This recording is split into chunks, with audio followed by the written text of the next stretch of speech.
que é Neurogenic Lower Urinary Tract Symptoms. Então, as disfunções neurogénicas, elas descrevem alterações na função da bexiga e uretra, que são decorrentes de lesões que vão afetar a inervação destes sistemas, não é? Dentro do sistema nervoso central ou periférico, portanto, ou na periferia do trato urinário inferior. Elas podem alterar a função da bexiga e da uretra, quer através da atividade do trúser, através da atividade do esfíncter do músculo estriado ou o músculo liso, não é? No caso, continência ativa e passiva, e até a nível da sensibilidade, quer vesical, quer uretral. Embora nas lesões neurológicas e como há questões que são típicas de determinadas patologias, ou seja, o Parkinson tem questões típicas, a esclerose múltipla tem questões típicas, cada doente vai exibir sempre um padrão único de sintomas e da sua disfunção. Portanto, estes doentes, mais do que todos os outros, necessitam de um plano e de uma gestão dos seus sintomas e do diagnóstico e depois também do tratamento que são personalizados, porque tem muito a ver com o local da lesão. É o local da lesão que vai determinar o padrão da disfunção. E nós sabemos que há muitas doenças que são que têm uma distribuição heterogénea, ou seja, não se manifestam da mesma forma em todos os doentes, até mesmo ao nível neurológico, como é o caso da esclerose múltipla. Os focos de desmielinização variam de indivíduo para indivíduo. A diabetes também, a neuropatia também pode ser mais grave num grupo num grupo de nervos do que noutro.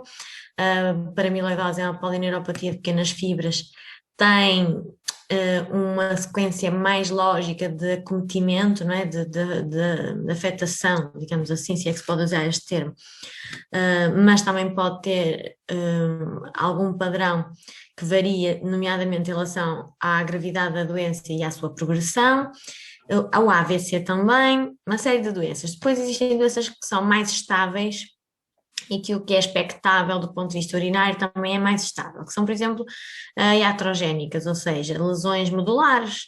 Mediante o nível da lesão, nós já esperamos que vai acontecer isto ou aquilo e é praticamente impossível errarmos, porque quando estão a falar de lesões completas, não é? Imaginem que é uma lesão incompleta, aí voltamos a ter a mesma questão, não é? Não sabemos que fibras é que estão íntegras e quais estão afetadas, não sabemos especificamente e, portanto, o padrão pode variar um bocadinho, mas, de grosso modo, todos os doentes vão ter um padrão único de sintomas. Portanto, há 4 áreas muito importantes que vocês devem reter em relação às lesões, que vão determinar depois a sintomatologia e os achados nos exames, que é lesões suprapontinas, pontinas, não é? Que inclui o centro pontino da micção, suprassagradas, sagradas e infrassagradas. Nas sagradas e infrassagradas normalmente afetam o núcleo de Onufo, nervos periféricos e cauda equina. Portanto, se nós estivermos perante uma doença neurogénica ou neurológica que afeta uma destas partes em específico ou em preponderância ou preferencial, nós vamos ter um padrão de sintomas mais específico. Mas existem doenças que pode haver lesão em várias destas áreas e então nós nunca sabemos naquele doente exatamente qual vai ser o padrão de lutos, N-lutos, mais evidente, não é? Podemos suspeitar, mas só os exames é que vão mesmo dizer e pela sintomatologia nós também imaginamos. Portanto, a divisão faz-se assim, suprapontinas, pontinas, suprassagradas, sagradas e infrassagradas, tal e qual como está aqui na imagem dividido. E, portanto, esta divisão é feita, né, dependendo da área do sistema nervoso central e periférico que está então afetada. Portanto, suprapontinas, temos aqui alguns exemplos, doenças cerebrovasculares como o AVC, não exclusivamente, mas como o AVC, tumores cerebrais, desculpem, traumatismo crânioencefálico, demência, paralisia cerebral, pronto, tudo que tem mais a afecção do telencéfalo e cérebro, pronto.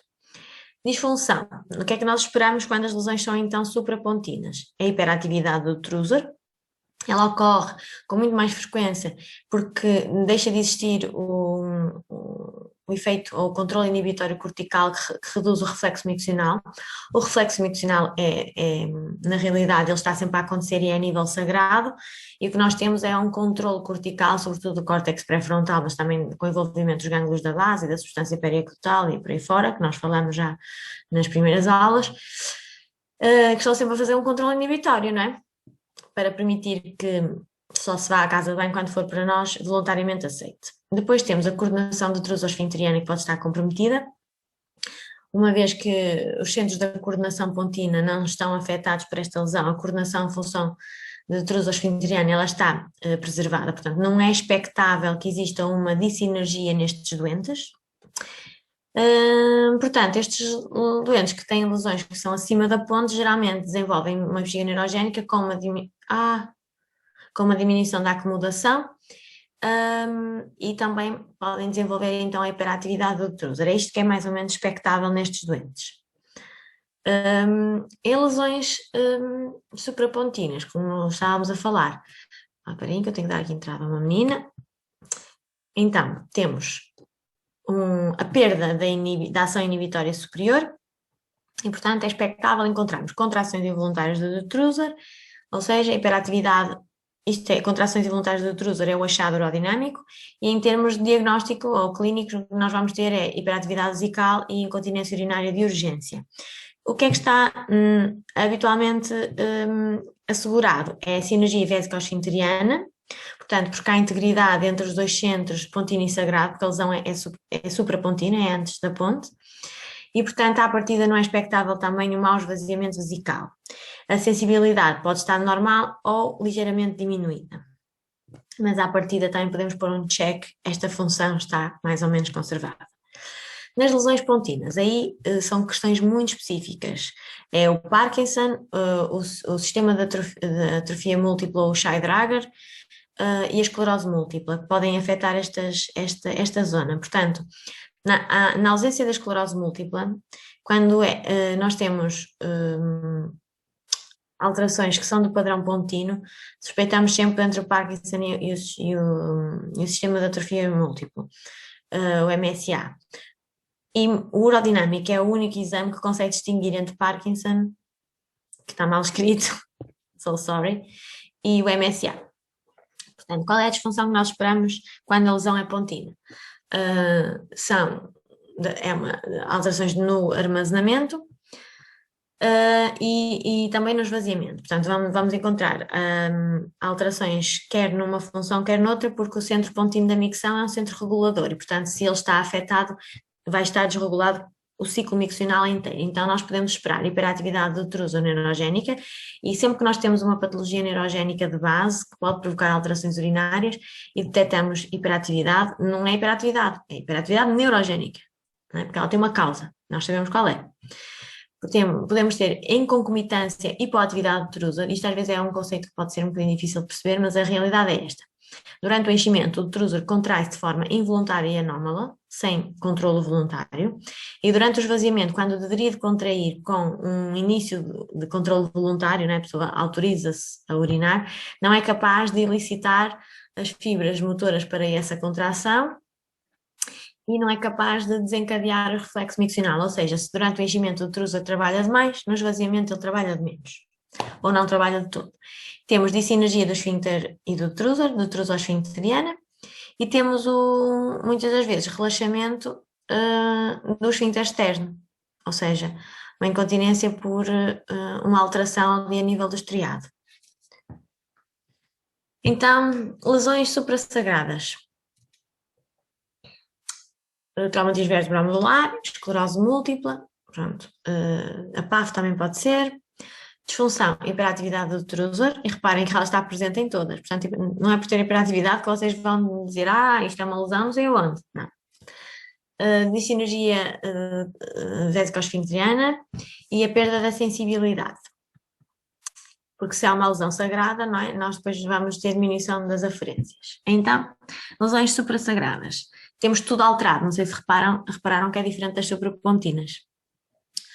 Há uma perda da ação inibitória superior, portanto, se a lesão é suprassagrada, quer dizer que há uma lesão daqui, não há, a informação pode ter dificuldade em passar daqui de baixo até lá em cima, não é? Então temos contrações involuntárias do trúsor, com achado aerodinâmico, hiperatividade vesical e incontinência urinária de urgência como diagnóstico.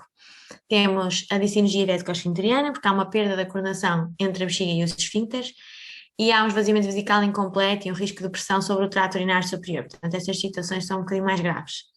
A sensibilidade está diminuída ou ausente porque, e aqui leva a que possam existir perdas insensíveis, que a pessoa nem sequer se apercebe. Ou seja, nós temos aqui lesões graves, quer nas aferências, quer nas aferências, e portanto está comprometido todo o circuito. Sagradas ou infrassagradas, causas. Temos, por exemplo, o mielomeningocele, vocês sabem, conhecem com certeza terem estudado na neurologia, o mielomeningocele e a espinha bífida, não é? São defeitos do tubo neural, interrupções do tubo neural, o mielomeningocele está encerrado, não é? É como se fosse um prolapso, não é? Da medula, e a espinha bífida pode ser encerrada ou aberta. Tem esclerose múltipla, a diabetes, no caso diabetes, mas com neuropatia diabética, evidentemente, e as atrogenias por cirurgias pélvicas. Portanto, quando numa cirurgia, por exemplo, numa esterectomia, uma ressecção abdominal, uma ressecção anterior do reto, por exemplo, por cancro coloretal, pode haver lesão dos plexos, podemos inserir aqui nas lesões sagradas e infrassagradas. A disfunção, na maioria das vezes as lesões são incompletas, não é?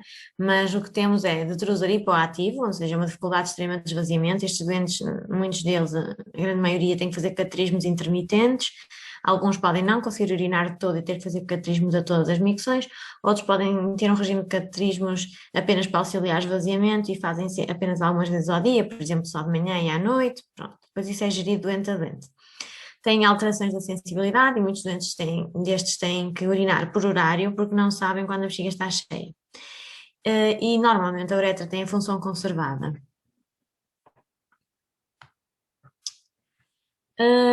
Então, em relação às sagradas e infrassagradas, o que é que nós temos de íntegro? Temos a integridade da ação inibitória superior está íntegra e a sinergia vesicosfinteriana também estará à partida conservada. Depois temos todas estas alterações que são muito chatas para a qualidade de vida do doente, que é a hipo ou até mesmo a contratilidade do trúsor. Em termos aerodinâmicos, nós vamos ver esvaziamento incompleto, vamos ver uma baixa contração do trúsor no esvaziamento ou ausência da contração e uma micção com esforço abdominal. Portanto, são doentes que tradicionalmente têm resíduos pós-miccionais bastante elevados.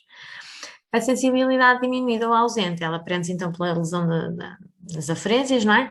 E pode levar a perdas insensíveis por regurgitação. O que é que isto quer dizer? A bexiga enche, enche, enche, como o exemplo da doente diabética que nós vimos ontem na aula prática. Ela não tinha estas perdas insensíveis, mas pode vir a ter, não é? Ou seja, a bexiga enche, enche até um ponto que transborda. É isto que se diz, perdas por regurgitação ou por transbordo, que nós traduzimos do inglês de overflow. E diminuição da acomodação, nomeadamente a tardia, ou seja, até determinado ponto do enchimento, a bexiga tem um comportamento a nível de distensão normal e a partir de determinada altura apresenta-se pouco distensível e começamos a ver um aumento de pressão. Este risco de pressão sobre o trato urinário superior está presente nestes doentes e, portanto, é uma das questões que tem que estar sempre, que temos que estar sempre em alerta. Vamos falar disso mais à frente sobre o risco do aumento da pressão intravesical quando não há perda, está bem? E vamos falar também de quando há perda. É sempre melhor haver perda. Aparentemente, para a qualidade de vida do doente parece pior, mas é sempre melhor, porque se perde não só para o rim, isso não se... Porque assim, havendo muito aumento dentro da bexiga, muito aumento da pressão, a urina vai se movimentar para algum lado, para um sítio onde há menos pressão. Portanto, se as pressões são muito altas, das duas, uma, ou perde, ou só para o rim. Portanto, em termos de urodinâmicos e médicos, é sempre melhor o doente perder. Claro que para a qualidade de vida do doente, se calhar não tem essa percepção, mas tem que ser-lhe explicado de que perder um rim é muito pior do que perder urina e, portanto, vai-se trabalhar no sentido de melhorar essa questão da perda da urina, mas que é sempre preferível a perda da urina. Portanto, quais são os objetivos da urodinâmica e urologia funcional nestes doentes específicos? Primeiro, proteger o trato urinário superior mais do que em todos os outros, porque tem um risco muito mais acrescido. E, portanto, para isso, o nosso objetivo para proteger o trato urinário superior será sempre manter as pressões intravesicais baixas, ou seja, diminuir a probabilidade de aparecer hiperatividade ou dela existir, e se ela existir, pelo menos que seja com contrações de baixa amplitude, e melhorar a acomodação, que é um desafio muito grande. E manter os resíduos pós-miccionais baixos. São as duas estratégias que nós temos para proteger o trato urinário superior sempre. Manter pressões baixas, isso significa diminuir as consequências da diminuição da acomodação e diminuir a ocorrência ou a amplitude da hiperatividade quando não é possível remir de toda a situação. E manter os resíduos baixos. Manter os resíduos baixos, nós temos que melhorar o esvaziamento. Portanto, há fármacos que ajudam um bocadinho na melhoria do esvaziamento, mas quando a questão é neurogénica, habitualmente eles têm pouca eficácia. Então nós vamos ter muitas das vezes que incluir aqui na rotina do doente o autocateterismo para manter a bexiga vazia mais tempo. Em segundo, melhorar a qualidade de vida e obter continência. Mas reparem que primeiro está sempre a proteção do trato urinário superior e em segundo a qualidade de vida, porque estamos a pensar um passo mais à frente, não é?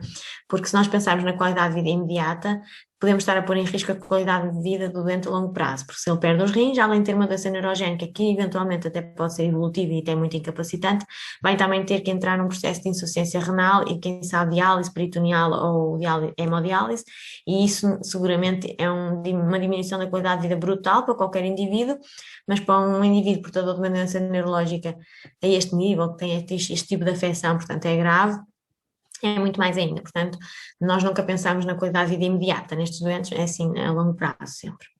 Portanto, a urodinâmica vai nos permitir caracterizar as alterações vesicais e uretrais, como qualquer outro indivíduo, portanto, e temos assim um objetivo muito grande, não é? Que é identificar quais dos doentes que nós estamos a estudar, os doentes neurológicos ou neurogénicos, como nós costumamos dizer, quais os que estão em risco de uma lesão renal. Pronto, a partir daqui, o objetivo é poder-se formular o melhor tratamento, não é? Desenhar a melhor estratégia para alcançar o esvaziamento vesical e, se possível, manter a continência, reduzir o número de infecções urinárias, que também está associado ao aumento do resíduo, e prevenir a disreflexia autonómica. Nós vamos falar sobre isto, é uma situação de emergência que pode levar à morte. Quando nós temos uma lesão medular, por exemplo, um acidente, há uma secção medular, pronto, vocês já sabem tudo isto, eu não vou estar aqui a entrar em grandes pormenores, porque não é novidade nenhuma para nenhum de vocês. Portanto, temos a fase de choque, que pode variar no tempo. Há doentes que têm uma fase de choque de um mês, 2 meses, há quem tenha fase de choque quase de um ano. Portanto, doentes com lesões acima do centro sagrado da micção passam inicialmente, então, acima do centro sagrado, atenção, passam por um período de choque medular, onde existe a perda da atividade neurológica reflexa abaixo do nível da lesão. Toda a gente já sabe isso, não é? Portanto, é uma atonia total, inclui a bexiga. Portanto, quando há uma lesão medular, ou se suspeita que há uma lesão medular, a primeira coisa que é feita na emergência médica é a avaliação do doente. Porque o enchimento contínuo de uma bexiga num doente que tem uma secção medular pode levar à morte pela tal disautonomia. Portanto, hoje em dia já ninguém morre porque entrou em retenção e fez uma alteração hemodinâmica por causa disso, não é? E entrou em falência cardíaca por causa de uma alteração autonómica, mas há muitos anos atrás era uma realidade, quando isto acontecia, há séculos atrás, não é? Porque no século XIX já era, embora não se percebesse muito bem, já se sabia que era preciso esvaziar a bexiga. As pessoas morriam não pela lesão em si, mas por causa do desequilíbrio que isso causava a nível do sistema nervoso autónomo. Portanto, o choque resulta numa retenção urinária completa, devido ao detrusor ficar completamente contrátil e aos esfíncteres encerrados, porque existe alguma função residual. Nesta fase em que há uma atonia completa da bexiga, o doente deve estar com uma avaliação permanente. Só depois, quando há alguma recuperação neurológica e ele desenvolve, no fundo, é quando ele vai desenvolver alguma recuperação dos nervos que foram seccionados, né? E depois até acaba por ter os movimentos espásticos, que se pode então começar a pensar no treino desta bexiga e perceber como é que ficou a situação vesical quando a situação já é estável. Até aqui não é estável, ainda está em processo. Portanto, o estudo urodinâmico vai ser sempre um desafio nestes doentes e mais que tudo é personalizado para estes doentes. Ele deve ser adequado àquela condição neurológica muito específica daquele doente. Portanto, doentes com paraplegia que não consigam sentar devem fazer então o exame em supino ou supino oblíquo, no caso da videourodinâmica. A espasticidade, como eu vos falava, dos membros ou abdominais é muito comum e pode preceder contrações involuntárias do detrusor ou até resultar em perda de urina. É muito frequente pela colocação do catéter provocarmos espasticidade reflexa, por causa de ativarmos o sistema nervoso autónomo.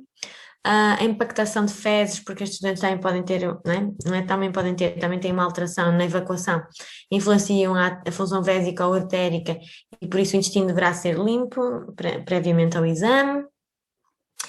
Nestes doentes a cateterização pode ser um bocadinho mais difícil quando a lesão é suprassagrada, porque o esfíncter também pode ter espasmos, tal como há a espasticidade dos outros membros, que são músculo estriado, aqui também existe, pode ser uma espasticidade contínua ou então intermitente. E não esquecer o risco de disreflexia autonómica, que é sobretudo maior nas lesões mais altas. O que é o DLPP? Nós já falámos sobre isto, mas vamos falar aqui especificamente nos doentes neurogénicos. Portanto, nós preferimos sempre que exista um DLPP, ou seja, que exista uma perda por consequência da diminuição da acomodação. Mas quando não acontece, há um risco então acrescido de danificar o trato urinário superior porque esta diminuiu. Então, em doentes que tenham pressões de detrusor durante o enchimento, que atinjam pressões de detrusor, que ela vai aumentando continuamente, 30, 40 centímetros H2O, é um cutoff, o 40 continua a ser o cutoff descrito nos livros, mas vem sempre com esta ressalva que está aqui a vermelho. Atenção, com muito cuidado. Porque nós temos doentes que aos 20 já estão a fazer refluxo vésico-uretral, percebem? Ou seja, não é seguro dizer, ok, este doente não atinge os 40, portanto o trato urinário superior está salvaguardado. Isso não é verdade. Os 40 é quando todos os sinais de alarme apitam em todos os doentes, mas existem muitos doentes que muito antes disso já aconteceu muita asneira, percebem? O atenção com cuidado. O 30-40, o 40 é o cutoff que vocês vão ver descritos nos livros. 30-40 é uma postura conservadora, mas existem muitos doentes que aos 20 já tiveram refluxo e já estão a danificar o rim. Portanto, este valor é sempre, na prática, tido com muito cuidado. Então, é importante perceber que os doentes neurogénicos podem apresentar DLPPs perigosamente altos, ou seja, imaginem que vocês têm um doente que aos 39 centímetros H2O começa a perder urina, ou seja, vocês têm uma diminuição da acomodação, a pressão do detrusor atinge os 39 centímetros H2O, 40, 41, whatever. E perde urina, aí vocês, ok, tem um DLPP de não sei quantos. Este é um DLPP muito alto. Ou seja, se vocês não estiverem a fazer videoaerodinâmica, que é o teste gold standard para o neurogénico, vocês não sabem se até lá a urina já subiu e desceu ao rim umas 20 vezes, percebem? Só que, entretanto, atingiu uma pressão tal que também conseguiu ultrapassar os esfíncteres. Portanto, é preciso ter mesmo muito cuidado com estas assunções. E o ideal nestes doentes é a realização de estudo hidrodinâmico para se perceber isto do refluxo vésico-uretral. Porque se tu tens um doente que tem a função renal mantida, ok, que nunca teve hidronefrose, dilatação do renal nas ecos, tu até podes estar um bocadinho mais tranquilo. Mas ainda assim, não é garantido que isto já não esteja a acontecer e que só mais tarde haja disfunção renal. Portanto, nestes doentes o ideal será sempre videoaerodinâmica, porque como nós estamos a ver a imagem, nós conseguimos ver quando é que o refluxo se inicia e a que pressão é que ocorreu. E pode ser muito antes de haver um DLPP. Portanto, isto nada tem a ver com incontinência urinária de esforço. Eles podem ter perdas de esforço para um ALPP muito mais baixas. Isto tem a ver com acomodação. Portanto, o DLPP é, na realidade, a pressão que sobrecarrega a resistência de saída da bexiga e causa a perda urinária, ou seja, é um reflexo de resistência da saída da bexiga ou do esfíncter externo. Cutoff 40, né? DLPPs superiores a 40 em doentes que na capacidade máxima estão em risco de desenvolver disfunção do trato urinário superior, são sempre aqueles que têm o cutoff superior de 40, mas o cutoff de 40 é para utilizar com muito cuidado. É aceito como valor de cutoff, de corte, mas estes doentes podem, eu estou a insistir muito nisto, porque isto é mesmo muito grave, porque eu vejo em muitos sítios exames feitos, ok, não teve 40, e escrevem mesmo no relatório que o trato urinário superior está salvaguardado, e isto não é verdade. Portanto, o que nós devemos fazer nestes doentes? A redução da resistência de saída para melhorar melhorar o armazenamento seguro da bexiga e preservar o trato urinário superior, seria sim essa a opção melhor, não é? Ou seja, nós permitirmos que houvesse um melhor esvaziamento, menos resistência e, portanto, as pressões intravesicais fossem sempre mais baixas e, portanto, mais seguras. Então, mais uma vez, os valores absolutos de LPP eles não são confiáveis. Até vos trago aqui dois artigos. O primeiro artigo é o do primeiro asterisco, esta assunção, e esta assunção é aqui, que é pediátrico, estão aqui embaixo dos artigos se vocês quiserem ir ver. Então, não há, neste artigo verificou-se que não havia deterioração do trato urinário superior em vários doentes com DLPP superior a 40, no seguimento em longo prazo, e no segundo artigo vimos que a maior sensibilidade de 20 para prever o grupo de risco para deterioração do trato urinário superior em crianças, ou seja, enquanto que neste grupo, que era de adultos, havia um grupo de doentes que até tinham um DLPP superior a 40 e estavam finos, neste grupo, e eram crianças, verificou-se que o melhor cutoff seria o de 20 para utilizar como valor de corte para risco renal. Ou seja, não há consenso. Por isso, sempre que houver uma diminuição da acomodação e ela seja importante e atingir pressões altas, estes doentes deveriam de fazer sempre videoaerodinâmica. E aí sim, não estaríamos sequer a ter esta conversa, porque saberíamos qual era para aquele doente especificamente o seu próprio valor de corte. Mas vocês têm aqui um resumo, não é? Então, superior a 40, quais é que tiveram alterações do trato urinário superior? Foram 28,1%, superior a 30, 27,3%, superior a 20, a 32,3%. E é por isso que estes autores chegam à conclusão que o cutoff de 20, pelo menos nas crianças, seria o melhor cutoff, né? E até fizeram a sensibilidade através de uma curva de ROC, né? Vocês já devem saber o que isto é, porque estão a fazer o pré-projeto, e tem uma sensibilidade de 91,4%, portanto, neste grupo de crianças, o 20 seria o cutoff mais importante. Isto é para vos mostrar que é uma preocupação da comunidade científica, toda a gente estuda isto, e há muitos sítios que não têm acesso a videoaerodinâmica, percebem? Por isso é que é importante nós conseguirmos discutir isto e trazer isto para o centro da discussão sempre que for possível, nos grandes centros que têm muito número de doentes e conseguem fazer uma casuística maior para termos este tipo de conclusões.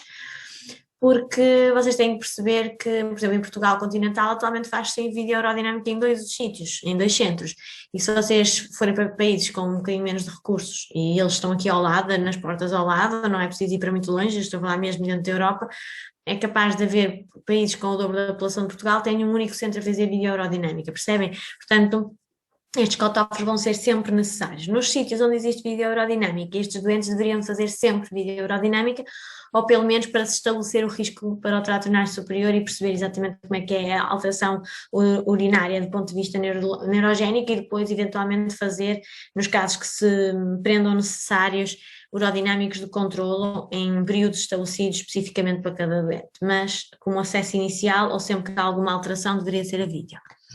Portanto, vocês conseguem ver aqui, o DLPP acontece aqui, e isto aqui não é DLPP, isto é a pressão de detrusor, este canal, isto é a pressão vesical, esta é a pressão abdominal e esta é a pressão de detrusor.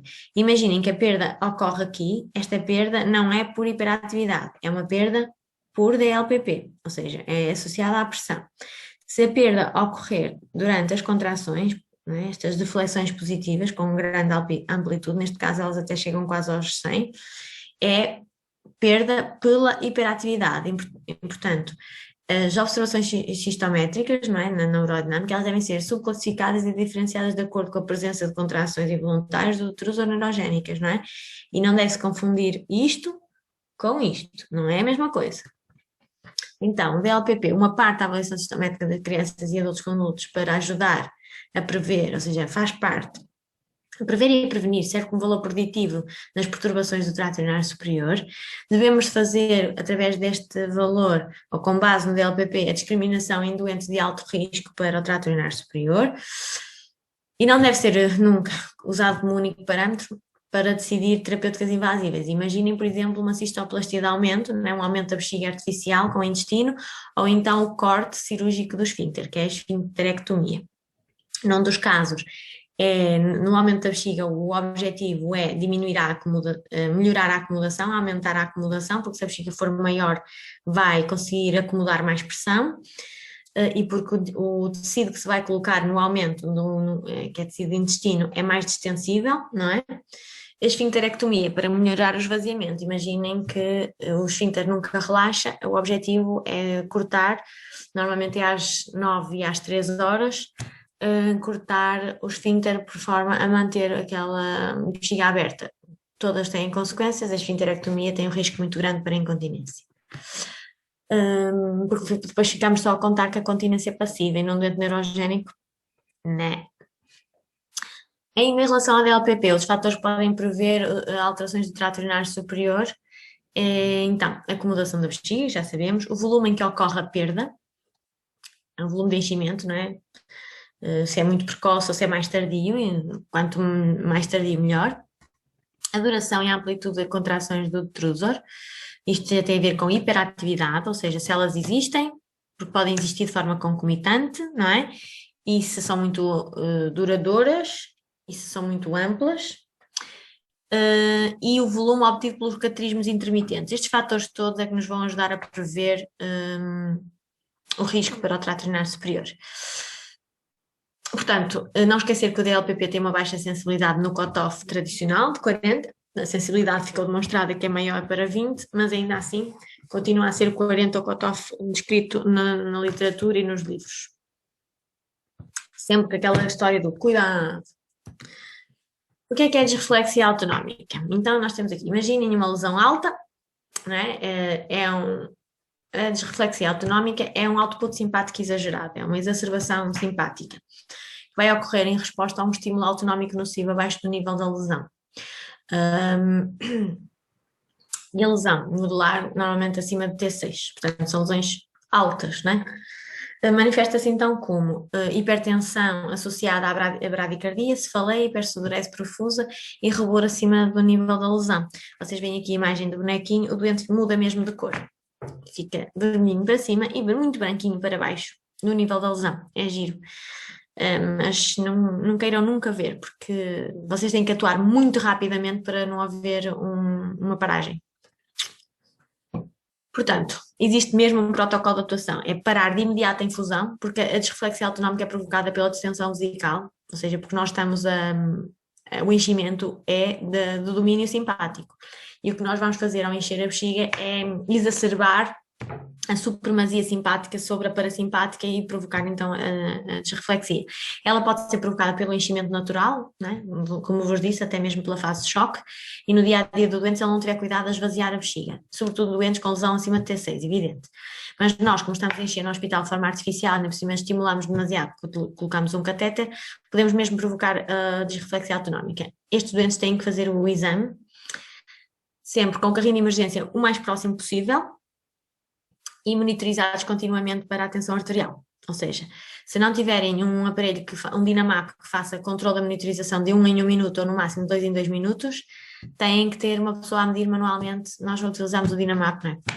Como é óbvio, faz mais sentido. Então, qual é o protocolo de atuação se depois, mesmo assim, se verificar a disreflexia autonómica? A velocidade de enchimento nestes doentes nunca é superior a 20, nos doentes neurogénicos. Protocolo de atuação, então, parar de imediato a infusão e proceder ao esvaziamento o mais rápido que se consiga da bexiga, que é para fazer o switch de enchimento para esvaziamento, ou seja, os mecanorreceptores deixam de estar estirados e há uma interpretação do sistema nervoso autónomo de que o esvaziamento começou a acontecer e, portanto, muda de simpático para parasimpático e começa a melhorar a situação. Sentar o doente e levar a cabeça em relação aos membros é precisamente o contrário de quando uma pessoa desmaia, porque o que nós queremos é baixar a tensão intracraniana e não aumentar. Portanto, temos que medir e monitorizar a pressão arterial, mas isto faz já parte do protocolo urodinâmico e não da atuação quando acontece a asneira, e eventualmente, se a situação estiver difícil de reverter, é necessário a emergência médica para administrar 10 miligramas de nifedipina sublingual para baixar rapidamente a tensão arterial. Toda a gente conhece a nifedipina, vocês mais do que nunca, eu já tomei, atenção. E é de ação rápida, a nifedipina não é de ação prolongada, é de ação rápida. Manter o tratamento e vigilância apertada segundo o protocolo que estiver em vigor no hospital, mas é uma emergência médica, assim que ele começar a estabilizar tem que ser monitorizado a nível cardíaco. Professora? Vamos falar um bocadinho da eletromiografia, não é o princípio da eletromiografia nos doentes neurogénicos, é os que mais beneficiam da medição simultânea, portanto, é o registro da atividade elétrica do músculo estriado, com eletros para estudar a função de inervação. 2 métodos essencialmente existem, né? Eletromiografia de agulha, portanto, um elétrodo de agulha, vamos pesquisar o músculo.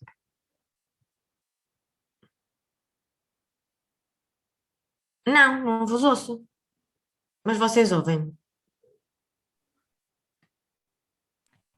Sim, depois não te ouvir.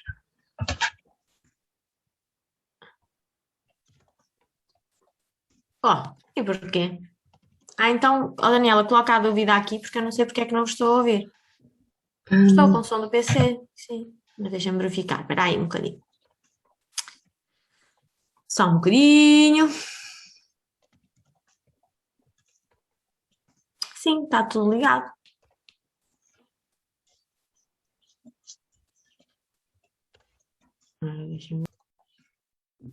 Desculpem, esperem só que eu estou a testar o som.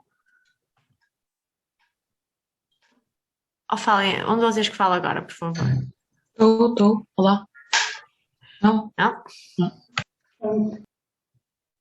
Não sei porquê. Mas eu vou ver por aqui pelo bate-papo. Eh,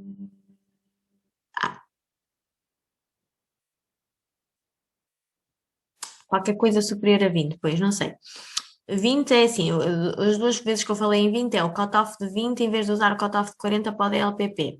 Houve uns autores que estudaram nas crianças que o cutoff de 20 de pressão do detrusor na acomodação, imagina, vocês têm um aumento da pressão e ela atingir 20, era mais sensível como preditivo de lesões do trato urinário superior do que o 40, que é o que está descrito na maioria das guidelines. Portanto, 40 é na mesma o cutoff que se utiliza sobretudo para o adulto. Porém, este estudo mostrou-nos, através da estatística, não é? Que em termos de sensibilidade, não é? Fizeram uma curva ROC de comparação, o cutoff de 20 era mais específico. E também havia um estudo que mostrava que havia muitos doentes adultos com DLPPs de 40 que não tinham nenhuma lesão renal. Ou seja, isto é para vos mostrar que, ok, o cutoff de 40 é um sinal de alarme muito grave, mas não é para tomar isto de ânimo leve, ou seja, vocês têm que ter cuidado, no sentido de que há muitos doentes que muito antes de atingirem a pressão de detrusor de 40 durante o enchimento, já tiveram refluxo para o rim e, portanto, já estão a colocar muito previamente a atingirem essa pressão, o rim em risco. Por isso é que estes doentes beneficiam mais de fazer estudo hidrodinâmico, porque consegues perceber exatamente a que pressão é que para aquele indivíduo especificamente aconteceu o refluxo e, portanto, consegues definir para aquele doente o seu próprio cutoff, ou seja, este doente não pode atingir pressões de 13, não pode atingir pressões de 27, percebem o que eu quero dizer? Ou seja, tu consegues... o desreflexia autonómica. Nunca podemos encher nos doentes com alterações neurogénicas e principalmente nos que têm lesões superiores a T6, acima de T6, o enchimento nunca pode ser superior a 20 mililitros por minuto, enquanto que tu na maioria dos doentes que fazes a extrapolação para os 500 mililitros e portanto 10% é 50 e nós enchemos no indivíduo normal a 50 mililitros por minuto, a não ser que tenhas um diário miccional e possas calcular personalizado para aquele doente. Normalmente utilizamos os 50 mililitros por minuto. Nestes doentes, com lesões neurogénicas, sobretudo se forem lesões medulares, é sempre 20, no máximo. E pode até ter que ser menos. Nos doentes com lesões superiores até 6, esses é mesmo, nunca pode chegar a 20, tem que ser sempre inferior a 20, a velocidade de enchimento. Pronto, não sei se era isto, mas foi isto que eu falei nos doentes com disautonomia, com disreflexia, disautonómica. Pronto, vou repetir. Ora bem, mais aqui uma dúvida. Ok, muito bem. Então, em relação aos métodos, temos então a agulha, não é? Em que a gente, na verdade, está a avaliar o músculo interno numa unidade motora, não é? Portanto, qual é o ponto positivo em utilizar a eletromiografia da agulha neurodinâmica? É que permite avaliar os potenciais de ação única. Pronto, é como em todo lado. O negativo é extremamente invasivo. E a experiência é complexa, não é? Não é a mesma coisa que estudar um deltoide, não é? Picar o esfíncter exige que seja uma equipa especializada e há muito pouca gente a fazer. Em Portugal não conheço quem faça durante o estudo hidrodinâmico. Faz-se no estudo, por exemplo, na neurofisiologia e em muito poucos centros para estudo específico por exemplo, de neuropatia do pudendo e entrapment do pudendo, por exemplo. Mas durante o estudo hidrodinâmico não, porque imaginem o que é ter um catéter à frente, um catéter atrás e mais um elétrodo de agulha enfiado no esfíncter. Ainda por cima, no homem, que é extremamente difícil de alcançar, né? Tem que ser através do períneo, não é? Mas é uma zona onde vai haver imenso líquido, não é? Porque a pessoa vai urinar ou perde urina e há gel, então a probabilidade de conseguirmos ter um sinal também é muito difícil. Pronto, então é muito pouco provável ver em sítios onde se faça, com MG de agulha. E depois temos a MG de superfície, não é? Em que o que nós vemos é toda a atividade do músculo e não de uma fibra, não é? O ponto positivo é que não é invasivo, é menos demorado, consome muito menos dinheiro, porque são elétrodos descartáveis. O negativo é muito menos específico, não é? Dá-nos muito menos detalhe, é como vocês estudam, não é eletroneurografia nem eletromiografia, e não permite nunca estudo de avaliação de um potencial de ação única. Então, nós temos tudo isto, eletromiografia da agulha do esfíncter anal externo, podemos utilizar para avaliar o pavimento pélvico, do esfíncter uretal externo, podemos usar monopolar, bipolar, fio, whatever. Depois temos a eletromiografia de superfície do esfíncter anal externo eletromiografia de superfície e testes de condutividade dos reflexos sagrados, que vocês, alguns conseguiram ter a oportunidade de ver na neurofisiologia. EMG de superfície e biofeedback, que nós fazemos muitas vezes. Eletromiografia de superfície com cistometria de pressão-fluxo, que nós também fazemos. A eletromiografia de superfície compara a matriz e elétrodos sobre todo o músculo, isto é muito raro de se fazer. Então, o princípio da EMG de agulha registra a atividade elétrica do esfíncter anal externo, normalmente é o esfíncter que se pica, porque é mais fácil acesso, não é? E conseguimos ver os elementos da atividade muscular do pavimento pélvico. Portanto, vocês conseguem ver aqui o normal, o neurogénico e o miopático, lesões, não é? No repouso, o esforço moderado e esforço intenso, não é? Pronto, vocês já conhecem estes gráficos. Veem que aqui no miopático tem, aqui no neurogénico nós não temos silêncio elétrico, depois aqui no esforço moderado temos aqui ondas trifásicas, pronto, aqui dificuldade em recortar fibras, pronto, no esforço elevado, então temos aqui os complexos todos, aqui nós temos dificuldade em recortar fibras, polifásicas, pronto, vocês sabem melhor que eu. Então, qual é a técnica para picar o doente? O doente tem que estar em decúbito lateral ou posição de litotomia, como vocês devem imaginar. Os elétrodos da agulha são então inseridos bilateralmente, aproximadamente meio centímetro lateral ao ânus, não é? Para o esfíncter anal externo, que é o que nós estamos a falar.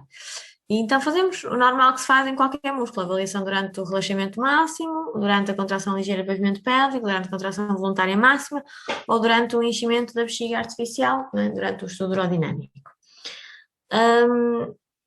No esfíncter urinário externo, então, o princípio é o mesmo, né? O dente está em decúbito lateral ou posição de litotomia, os elétrodos da agulha são inseridos transperinealmente, através do períneo no homem, ou transvaginalmente, ou através da uretra, através de um catéter na mulher, e fazemos a mesma coisa, avaliação durante o relaxamento máximo, contração ligeira do pavimento pélvico, contração voluntária máxima ou durante o enchimento da bexiga. Nos de superfície, tanto o anal externo como o urinário são medidos da mesma forma.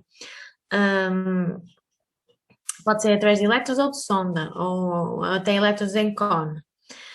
Então, é o desengorduramento da pele perineal, colocamos 2 elétrodos ativos que são ajustados bilateralmente à linha mucocutânea e um elétrodo terra que fica numa zona neutra, pode ser um elétrodo daqueles de banda com velcro, que há muitos da Medtronic, sabem, aqueles verdes, embebidos em água destilada à volta da coxa, ou podem usar um ponto do herbo, não é? Crista ilíaca. Eu normalmente, para não estar a colocar o elétrodo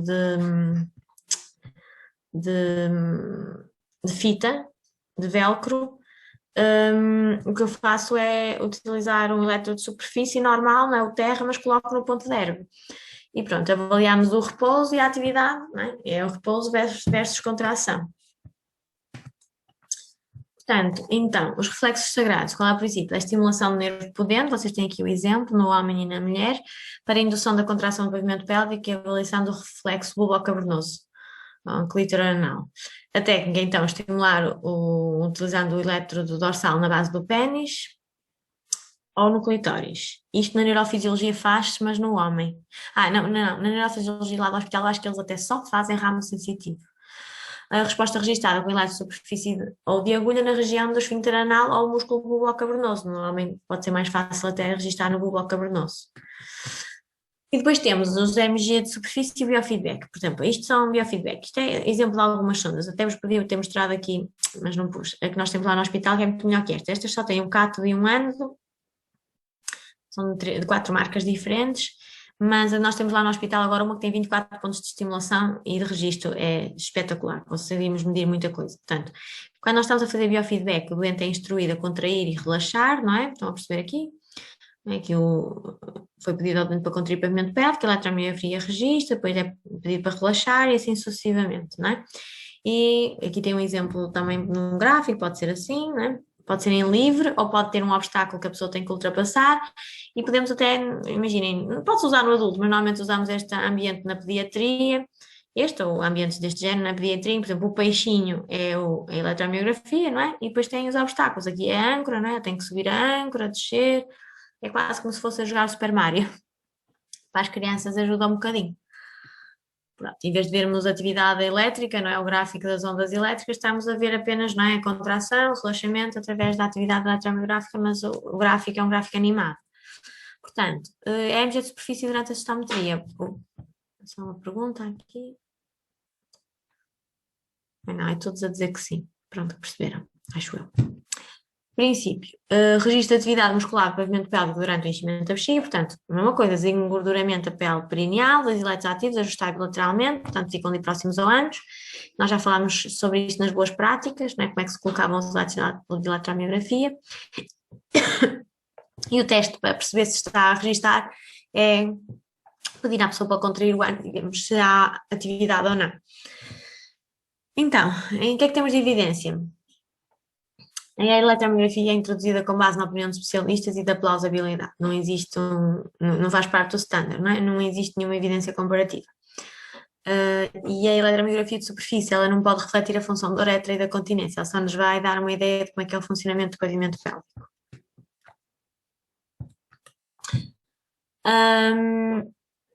No estudo de pressão-fluxo é tudo igual à cistometria, à colocação, ele já lá está, a eletromiografia, e é tudo exatamente a mesma coisa em relação à evidência.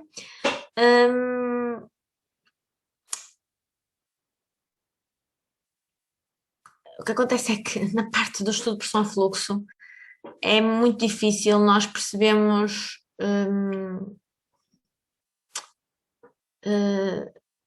conseguimos ter uma boa qualidade de sinal, percebem? Até foi feito um estudo com um corte muito grande para avaliar isso. Porque o doente vai urinar, tu tens elétrodos, por mais protegidos que estejam com aqueles pensos impermeáveis para que não exista sumação de sinal, que é o risco que nós aqui, vocês sabem que a eletromiografia vai fazer a diferença entre o ativo e o passivo, não é? Se eles estão próximos, não é? Porque é evidente que têm que estar próximos naquela região.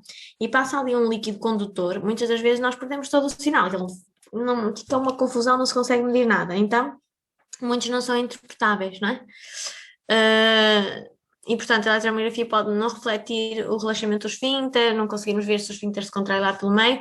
Portanto, nós vemos muitos traçados de eletromiografia perfeitinhos, não é? Nos estudos aerodinâmicos dizemos, isto realmente dá imensa informação, isto é espetacular, até para os estudos não invasivos em que se faz só com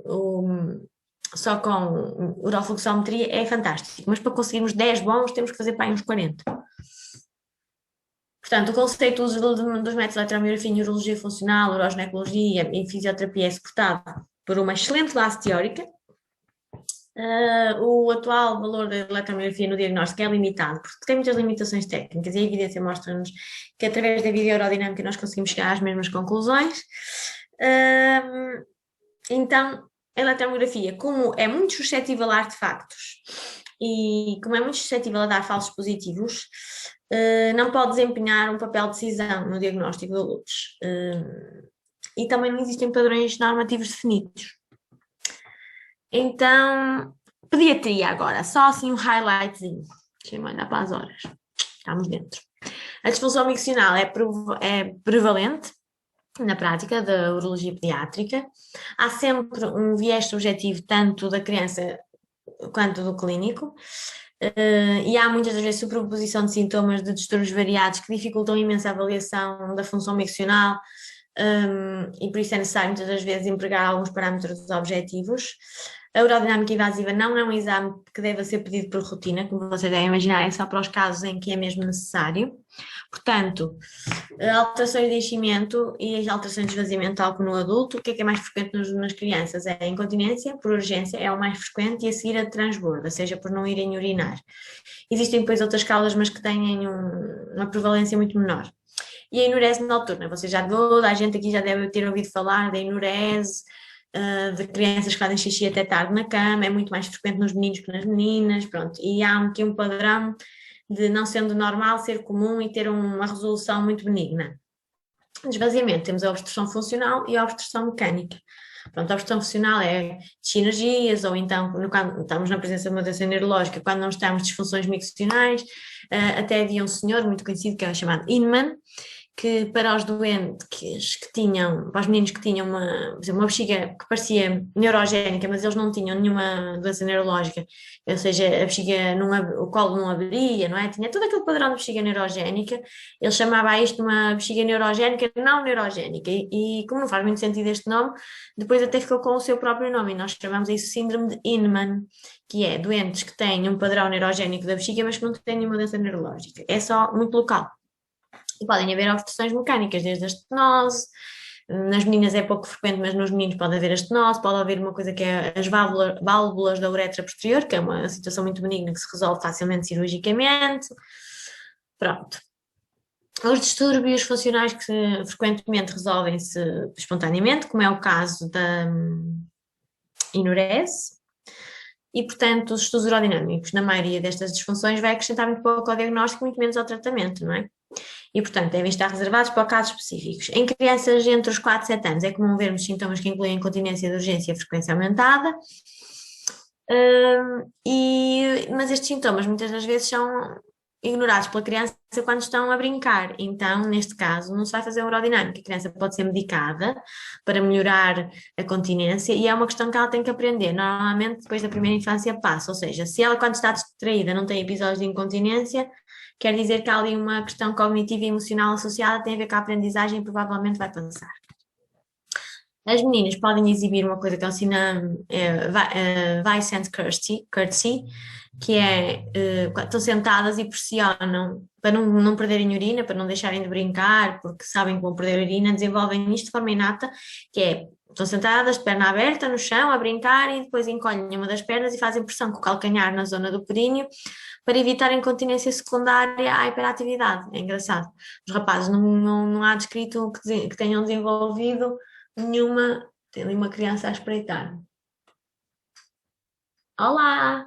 Pronto. Não há nada descrito que os rapazes tenham desenvolvido assim uma forma de contornar um problema tão eficazmente como as meninas. Mas mesmo assim, estes casos normalmente resolvem-se com um crescimento, mas podem exigir um período de farmacoterapia, aquilo que eu estava a dizer, eles podem ter que ser medicados durante um período, mas isto não é um indicador que vá ser uma medicação crónica, normalmente é para aliviar os sintomas e permitir a maturidade do sistema urinário, que por alguma razão não atingiu a maturidade na altura específica, e depois desaparece. As indicações, então, para a investigação urodinâmica em crianças incluem todas as vezes que se suspeita de uma disfunção neurogénica, ou seja, todos os meninos que tiverem uma alteração neurológica que tenha como padrão alterações urinárias ou não e que se possa suspeitar de uma dissinergia, têm que fazer, estes têm mesmo que fazer.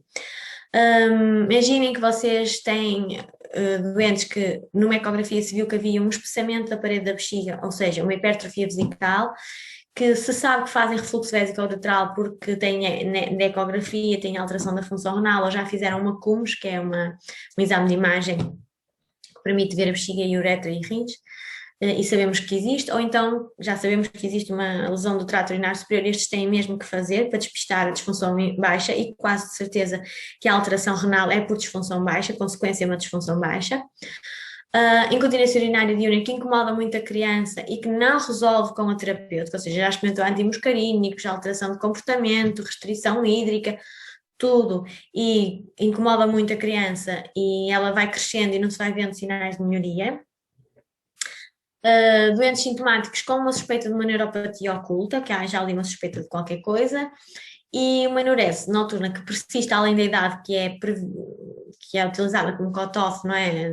A partir desta idade já não devia acontecer, ou então infecções do trato urinário de repetição. Portanto, como é que nós fazemos nas crianças? Ou deveríamos fazer eletromiografia, cistometria, urofluxometria, cistometria, eletromiografia, estudo vídeo urodinâmico. Se tivermos urofluxometria com eletromiografia, muitas das vezes já nem precisamos de fazer a cistometria. Muitos vão exigir a cistometria e aqueles que se suspeita de alterações do trato urinário superior ou os neurogénicos deveriam fazer pelo menos um vídeo urodinâmico. Todas estas investigações requerem muito mais tempo no adulto, muita paciência e muita experiência na interpretação, experiência na aquisição, equipas multidisciplinares. Os crianças não são adultos pequeninos, são doentes especiais com necessidades muito próprias. A urofluxometria em geral a urofluxometria isolada tem uma utilidade limitada, não é? Na criança ou como noutra coisa qualquer, não é? Porque as taxas de fluxo variam muito com a idade, sexo, volume urinário, impedindo o estabelecimento de todos os valores estándar, não existem valores normativos. No entanto, a urofluxometria é sempre o ponto de partida. E se for associada à eletromiografia, e mesmo que não seja, já dá muita informação e deve ser sempre realizada primeiro, devem ser realizadas mais do que uma vez em circunstâncias e alturas do dia diferentes. Idealmente devem fazer urofluxometria em casa, de ambulatório, uma semana inteira seguida, no sossego do lar, sem interferência de profissionais. E só se aqui não tivermos informação é que deveremos partir para um urodinâmico invasivo. A eletromiografia dos músculos estriados do pavimento pélvico é necessária para avaliar então, a sinergia entre os mecanismos da bexiga e esfíncter urinário e uretral durante a micção, tal como no adulto, mas aqui desempenha um papel mais importante porque assim podemos evitar fazer o urodinâmico se fizermos juntamente com a fluxometria, não é? Os eletros de eletromiografia são colocados no pavimento pélvico ou nos músculos abdominais, idealmente no pavimento pélvico. Mas imaginem que se vocês só querem despistar o esforço abdominal a urinar, podem colocar apenas no abdômen ou podem fazer em simultâneo, terem no pavimento pélvico para ver se o pavimento pélvico relaxa durante a micção e no abdômen para perceberem se faz esforço abdominal ou não, junto com a urofluxometria, assim quase que já têm um urodinâmico. O aumento da atividade eletromiográfica secundária ao esforço é comum em crianças e deve ser diferenciada a verdadeira sinergia do trasor esfinteriana. Pronto. Por isso é que é preciso uma equipa especializada, não é qualquer um. Eu, por exemplo, é onde eu me sinto mais insegura e faço urodinâmica há 14 anos, não é? Porque faço com menos frequência, e isto é aquela velha ditado, usa que serás mestre, portanto, quanto mais fizermos, mais experientes somos, como se faz menos, inevitavelmente, porque há menos patologia pediátrica que no adulto, e porque só se faz aerodinâmica invasiva quando tem mesmo que ser, pronto, também tenho menos experiência do que no adulto. Os catéteres devem variar entre o 5 e o 8, o recomendado é mesmo o 5, 6 no máximo, é o que nós utilizamos, mas se forem miúdos grandes, de 14, 15 a 6 anos, podemos fazer o protocolo do adulto, não é? O preenchimento pode ser realizado transuretralmente ou em casos selecionados suprapúbico. Imaginem que vocês não podem interferir com a uretra, não querem mesmo interferir, porque o estudo é mesmo muito importante. Pode ser colocado um catéter suprapúbico, nesse caso o doente, se for pequenino, tem que ser anestesiado, colocado o catéter, depois esperar o tempo para a criança acordar e recuperar, e o urodinâmico só é feito depois. E aqui exige uma equipa muito grande, porque para além de pediatra, o urologista pediátrico, os técnicos da urodinâmica, temos também ter enfermeiro e anestesista. O catéter retal e os eletros de superfície podem ser então colocados imediatamente antes de iniciar a investigação. E as taxas de infusão vão depender da capacidade cistométrica e esta é dependendo da idade. Existe uma fórmula para calcular, que é esta. Nos adultos nós fazemos então os 10%, extrapolamos para os 500, então dá 50 minutos por minuto, nas crianças não pode ser. Não se pode usar a mesma, não pode-se usar a mesma velocidade, tem que se usar a mesma lógica, mas não se pode usar os 50. E então, nós calculamos a capacidade vesical através desta forma, que é idade em anos vezes 30, mais 30, dá-nos a capacidade vesical daquela criança. Então, depois fazemos 10% dessa capacidade expectável e enchemos essa velocidade. Em doentes com disfunção neurogénica é a mesma coisa, nunca se pode passar ao 20 e na maioria das crianças anda ali à volta dos 10, 15, nunca vai dar mais que isso também. A videoaerodinâmica nos meninos fornece a avaliação mais abrangente, especialmente em doentes com disfunção neurogénica da bexiga, em que se suspeita de obstrução infravesical e incontinência, e também sempre que existe a dissinergia ou então refluxo vésico-uretral, está bem? Nós podemos diagnosticar a dissinergia na criança, tal como no adulto, apenas com o uso da fluoroscopia e com ou sem a medição direta da atividade da eletromiografia. Na verdade, se tivermos a fluoroscopia, nem precisamos da medição direta da atividade da eletromiografia. E assim, nas crianças eliminamos já a colocação de mais uma coisa que pode ser incómoda, não é? Além de pôr uns tubinhos, ainda vamos ter que nos enfiar mais uns eletros. Às vezes, a gente vê-se à nora, nós colocamos sempre o mais complicado, que é o catéter vesical, não é? E muitas das vezes para pôr esse já é um filme. E depois a seguir é preciso muito compromisso com a criança para conseguir colocar qualquer outra coisa. Muitas das vezes já nem os eletros de superfície se consegue colocar. Portanto, esta primeira parte acabou. Vamos fazer um pequenino intervalo, só interromper aqui o compartilhamento. Daqui a... Eu detetei ao longo dos tempos. Não sabia. E aquilo é muito importante para estágio numa área... É importante para estágio, para estar no hospital. são as regras básicas de, de higiene e segurança e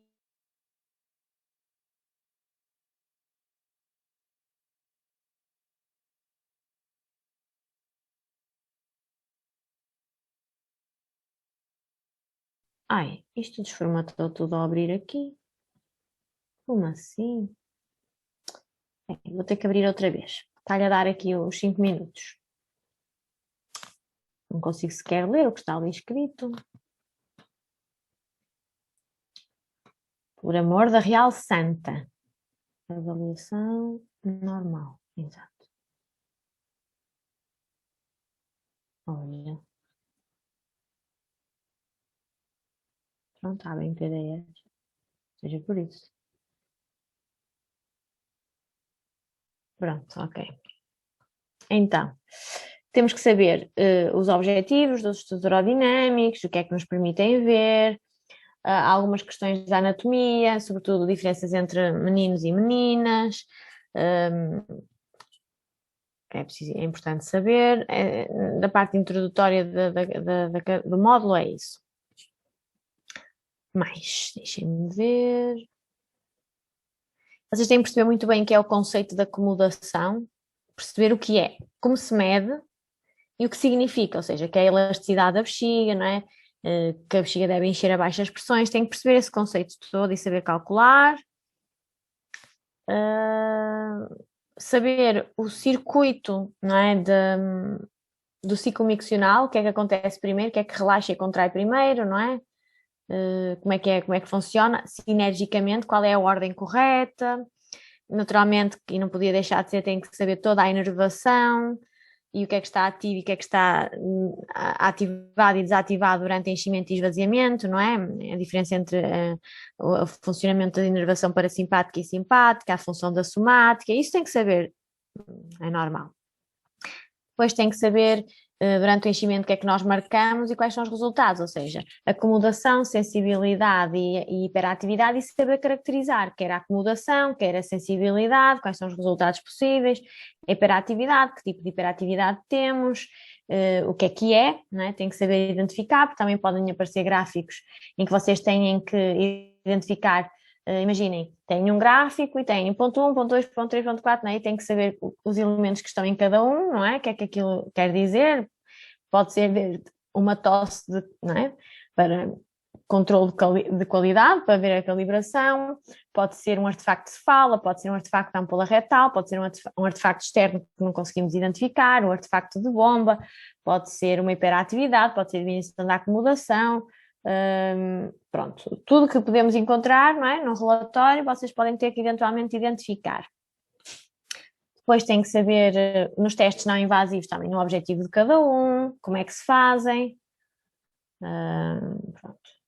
Saber muito bem a questão do resíduo pós-miccional, o que é, como se mede, como é que se mede preferencialmente, o que é normal e o que é que não é. Até falámos disso ontem numa aula teórico-prática, algum colega falou sobre isso, do resíduo e do como é que víamos o normal, onde, as variações que existem entre idade e sexo e o que é que esses fatores influenciam, saber apresentar os voides, como é que se calcula as velocidades de enchimento e a influência que a velocidade de enchimento pode ter na acomodação.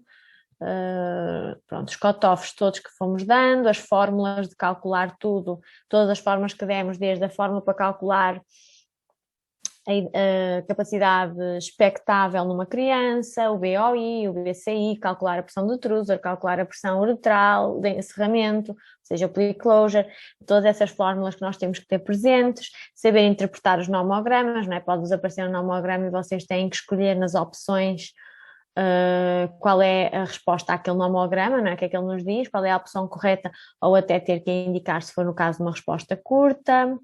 Como é que se calcula direitinho a capacidade sistométrica, pronto, isso tudo. Os cut-offs, já falei.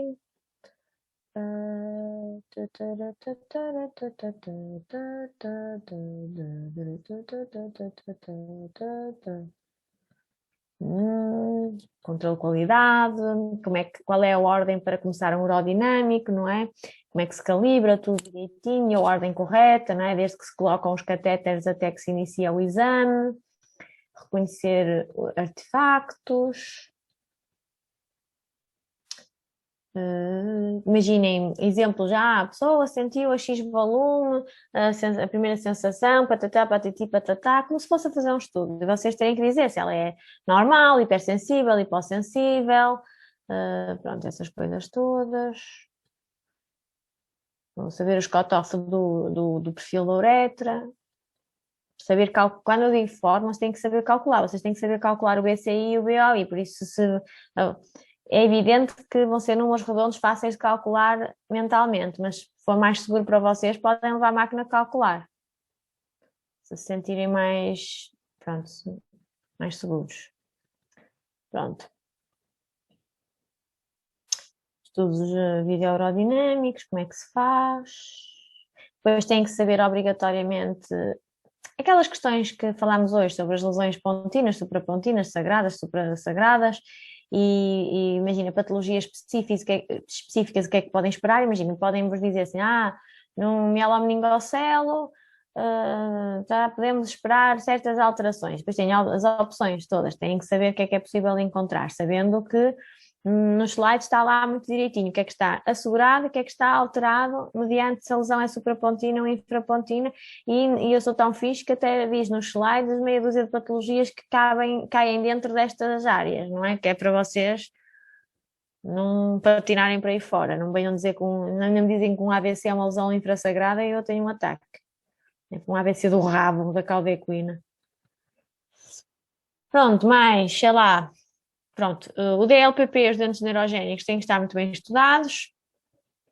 Eletromiografia só sai uma questão ou duas, também não é assim nada especial, porque não dá para ocupar muito tempo. Quantas perguntas? Ora bem, deixa eu ver. Devem ser à volta das 50, sim, por aí. 45, 50, ainda nem vi direito. Porque eu não tenho o teste feito, eu tenho eu tenho um Word que tem possíveis questões que eu faço depois uma escolha aleatória, com tipo aí 200 perguntas, não é? E tento fazer sempre com o mesmo peso cada área, para ser mais ou menos igual em termos de peso para depois entre este teste, época normal, recurso especial, para ser parecido. Pronto. Se aparecer-vos um gráfico para vocês identificarem elementos, que aqui não vai ser para fazer um relatório, não é? Que isso é para a parte prática, mas para identificarem elementos, nunca contem com isto já é uma ajuda, nunca contem com uma situação normal, assim, um exame que não tenha nada, não é? Senão não fazia sentido nenhum, portanto vai ter sempre alguma patologia, alguma coisa.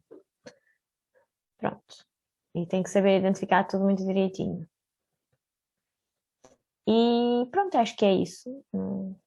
É muito na base daquilo. Em relação às boas práticas, vocês podem ficar muito assustados que se calhar é a aula que tem mais slides e tem muito texto, tem muito conteúdo. Claro que pode haver uma outra questão que é especificamente das boas práticas. Mas na verdade as boas práticas elas só vos preparam para vocês saberem fazer o resto, não é? Portanto, eu tenho muito mais interesse em avaliar se vocês conseguem perceber a interpretação do exame, a aplicabilidade, percebem? Porque as boas práticas é quase como uma instrução para a execução, não é? Claro que vocês têm que saber os cut-off, aplicar as fórmulas e as regras de como é que se faz, mas não é-vos exigido que vocês saibam de cor, de trás para a frente, todas aquelas definições, não é? Ninguém sabe na prática, não é? Só quem só lida com isso e que só não faz mais nada, mas mesmo nós que trabalhamos no dia a dia não sabemos todas as boas práticas do uso corrente, mas há coisas muito específicas que a gente, quando tem dúvidas, vai consultar. Portanto, o foco terá que ser nas outras questões. Pronto, não sei. Olha, depois leio assim um livro destes, que ainda não comecei a ler. Professora, posso só pedir um bocadinho? Podes. Se a professora, também não sei se a professora tem aí à mão, pronto, para nos mostrar um artefacto da ampola retal. Deve ter. Espera lá um bocadinho. Até se calhar tenho aqui. Espera aí. Vou buscar aqui uma aula que está em inglês, desculpem. Vocês têm que ter paciência. Que tem os artefactos, está bem? Eu vou-vos mostrar. Só um bocadinho.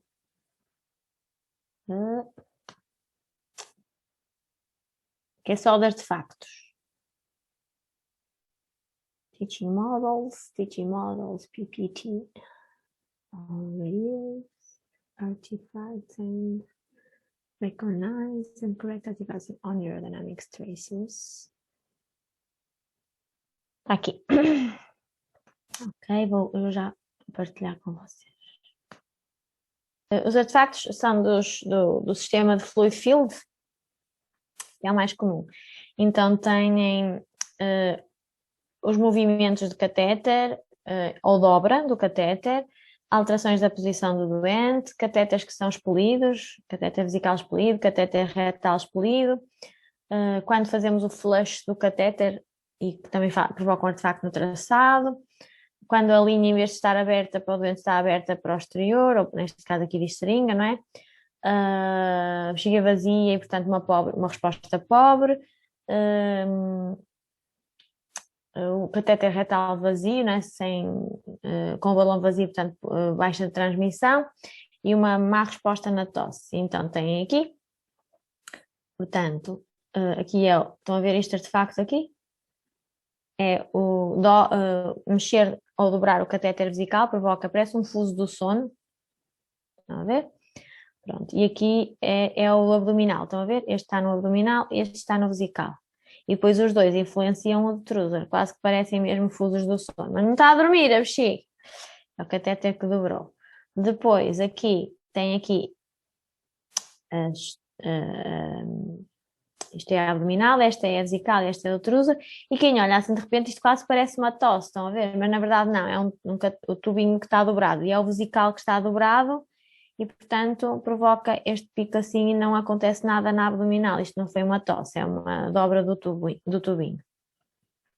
Depois aqui, o doente alterou a sua posição, portanto, no A ele está numa posição, muito provavelmente está sentado, depois colocou-se de pé e então o nível da sínfise púbica dos transdutores ficou abaixo do nível da sínfise púbica do doente e então nós temos aqui um aumento da pressão, isto não é real. Portanto, quando o doente se levantou, devia ter havido um reposicionamento dos transdutores. E depois aqui voltou-se a mexer, não é? Aqui grande movimento, isto saiu tudo do sítio.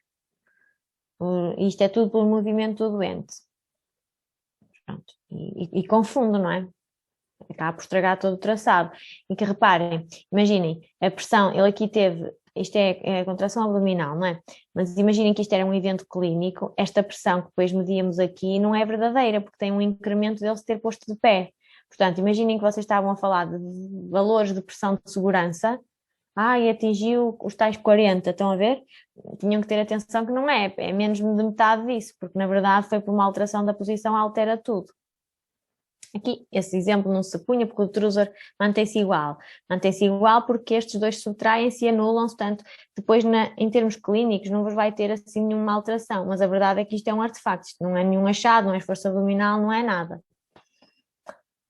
Aqui é mais ou menos, outra vez a mesma coisa, o doente coloca-se de pé, e mais que isto tem um erro mais grave. Conseguem identificar qual é o primeiro erro que este traçado tem?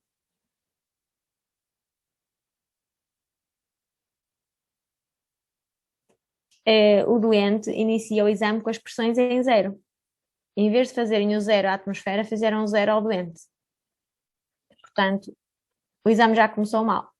Depois o doente colocou-se de pé e as pressões subiram. Portanto, nem estas pressões são verdadeiras, nem estas pressões são verdadeiras. Está tudo mal. E esta eletromiografia não está a medir nada de jeito. Pronto, basicamente, também.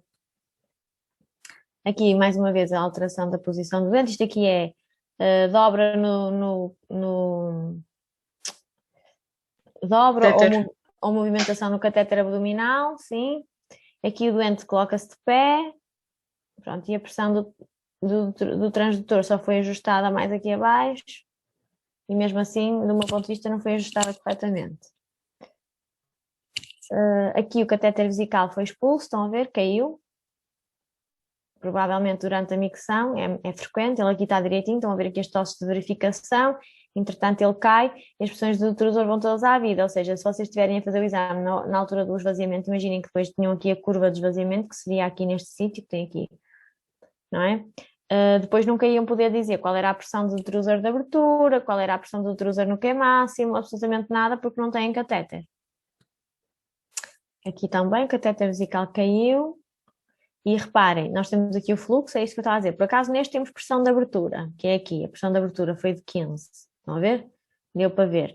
Mas depois no Q máximo, que na verdade não é este, não é? Que isto é artefacto, esse ponto deve ser para aí aqui, já não sabemos qual é a pressão do detrusor. Perdemos metade do fluxo, ficou sem comportamento do detrusor. Nós não sabemos se esta pressão iria continuar a aumentar, se iria diminuir, porque perdemos o catéter, deixámos de saber.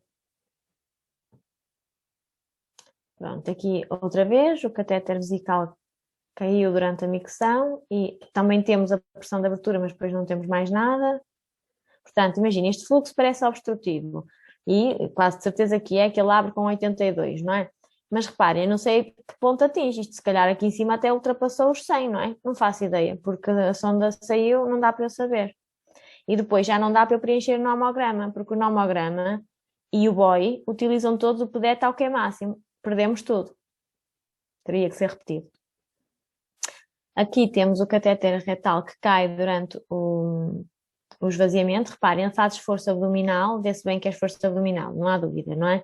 E por isso o catéter, que aqui neste caso está a verde, isto não é português, como vocês já perceberam, e não segue as regras, embora tenha sido apresentado na ICS, não está bem. Em termos de cores, porque até para as cores existem regras da ICS. O fluxo está aqui em cima, estão a ver, é mesmo muito intermitente, que é com esforço abdominal. A esforço abdominal feitando, provavelmente a criatura até tinha uma hipotonia anal e a sonda saiu, portanto o detrusor vai ter exatamente o mesmo comportamento que tem o vesical, porque como isto é uma subtração e este aqui não tem nada para subtrair, não é? Acaba por conspurcar todo o traçado. Porque num traçado normal, em que o catéter abdominal não saía, tu ias ver o detrusor assim, tipo quase sem se mexer, igual, e só havia esforço. E se repararmos este traçado tem hiperatividade, estão a ver, pequeninas, estão a ver, correspondem aqui a estas, e tem uma diminuição da acomodação também ligeira. Embora a abdominal também já estivesse meio a cair e vai contribuir para o incremento daqui, mas claramente tem uma diminuição da acomodação, mas é ligeiro. Aqui temos outra vez o catéter retal a cair, pronto, é expulso durante a tentativa de micção, ele está ali a tentar, consegue urinar aqui, e aqui já não temos catéter abdominal. O que é que isso faz? Faz com que as pressões do detrusor aumentem muito, não é? Porque como é vesical menos abdominal, se tu tens aqui, por exemplo, aqui quase nem se mexe, imagina, tu tens aqui 60, se fizeres 60 menos 20, ou menos 10, estão a perceber? E vai subir, porque fica mais, ou seja, fica mais 10, percebem? Então o detrusor sobe aqui, e tu depois vais usar isto nas contas. Não podes, não tens nem pressão de abertura correta, nem tens pressão máxima. O que é que nós podemos fazer quando é o catéter retal que cai? Se não pudermos repetir por alguma razão, porque o ideal é repetir, é vir aqui ver a pressão antes de iniciar o processo de micção, não é? Antes da pessoa começar a contrair para urinar, ver qual é a pressão, tirávamos isto como pressão basal e depois víamos a pressão de abertura e subtraíamos a pressão basal para ter a pressão do detrusor e a pressão ao Q máximo e subtraíamos a pressão basal, ou seja, fazer a diferença para percebermos quanto é que aumentou de pressão dentro da bexiga só em exclusivo por ação do detrusor. Fui clara nesta medida de contornar a situação sem repetir o teste? Perceberam o que eu quis dizer? Pronto. Aqui temos um flush, imaginem que, olha, aqui temos mais outro erro, que é o zero está dado ao doente e não à atmosfera, embora não seja este o artefacto que está aqui explicado. Pronto, por acaso isto está aqui a uretra, isto é no perfil da uretra, tem a uretra, a vesical e aqui a pressão de encerramento, mas o zero não é dado ao doente, é dado à atmosfera, isto é um erro. Imaginem que vocês acham que não está a passar bem a transmissão e querem purgar os catéteres. Vocês fazem um flush de água destilada ao soro e se estiverem a registrar, ver se este aumento de pressão muito grande. Isto é o flush. E aqui têm os dois exemplos, um flush, outro flush, pronto. E tem o erro do zero que está dado ao doente e não ao catéter, e não à atmosfera, desculpa. Reparem aqui neste catéter, as linhas são lisas, portanto não há resposta.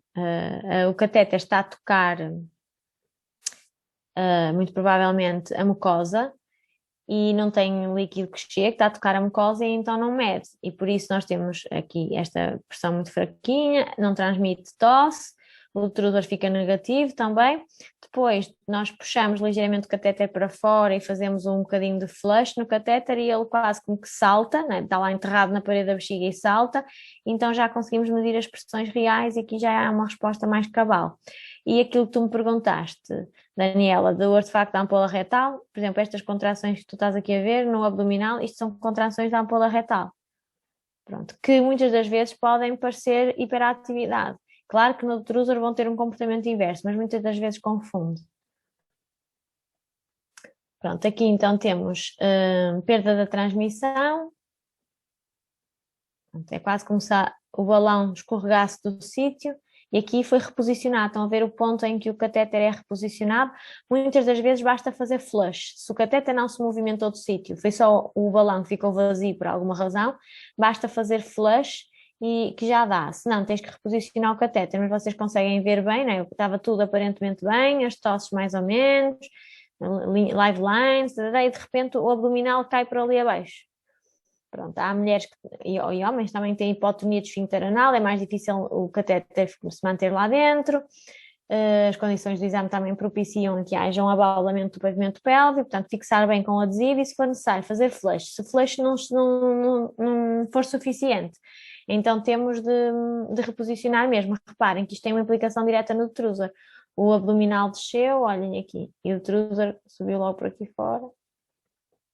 Pronto. E depois houve reposicionamento.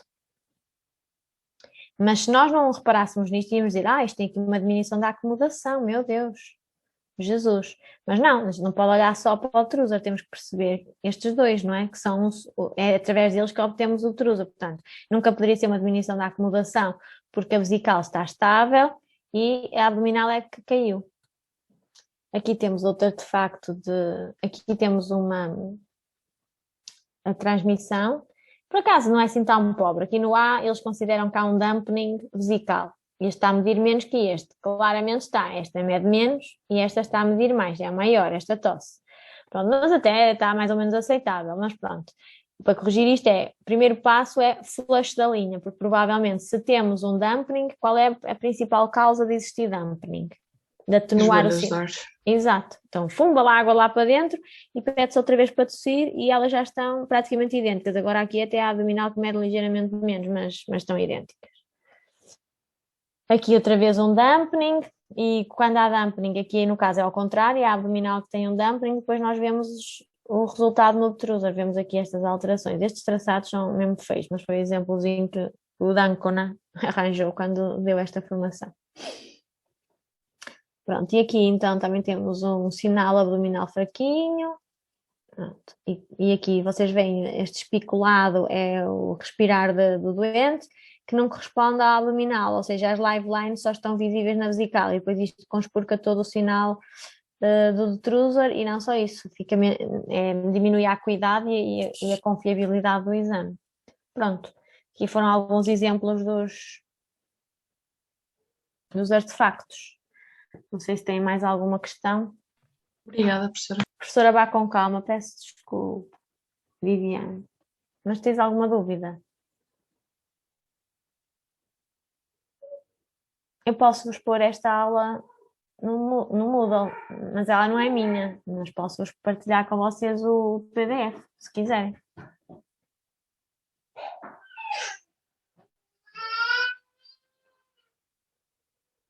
Então, a falar do texto. Ok, está bem. Mas ficaste esclarecida, Viviana? Podes falar agora, que o som já dá, não precisa ser pelo chat, a não ser que não possas. Sei lá, podes estar num sítio que não podes abrir a boca. Ok, está bem, mas percebeste. Ok, pronto.